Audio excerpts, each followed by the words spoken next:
This will be the final time that I speak before you as ICSOM Chair to open our annual conference.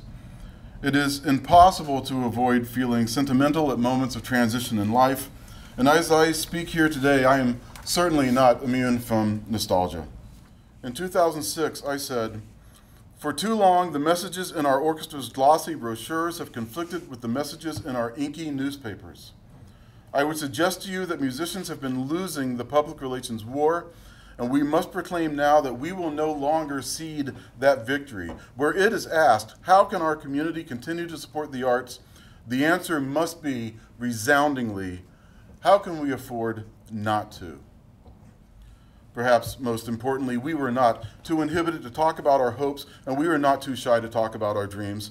Indeed, the musicians of ICSOM have become so unified that it is almost difficult to remember that there was ever a time when we were not. In this decade, the musicians of our orchestras have endured numerous labor disputes and outlasted a terrible recession, but we have not just endured, we have grown. We have stood against negativity, cultivated new techniques for negotiation and advocacy, and led the way in demonstrating how music is an inherent call for peace and inclusiveness. We must continue to elevate our efforts, and we will face new difficulties. Even now, we must stand ready to assist the musicians of the Fort Worth Symphony as they work courageously for a fair contract that reflects the growth of their city and maintains the widely acknowledged excellence of their orchestra. This is especially important as the world stands at a moment of turmoil, and the need for the activism of musicians everywhere is great. From the floods of Louisiana to wars in Aleppo to attacks on the streets of European capitals, the citizens of the world are in need of unity, of comfort, and of generosity. This plays into what another writer has called the persuasive power of repeated falsehoods. Musicians face these repeated falsehoods everywhere we look, but we know the truth. Our orchestras are not dying. Music is not losing its relevance. The world is not beyond hope, and humanity will persevere.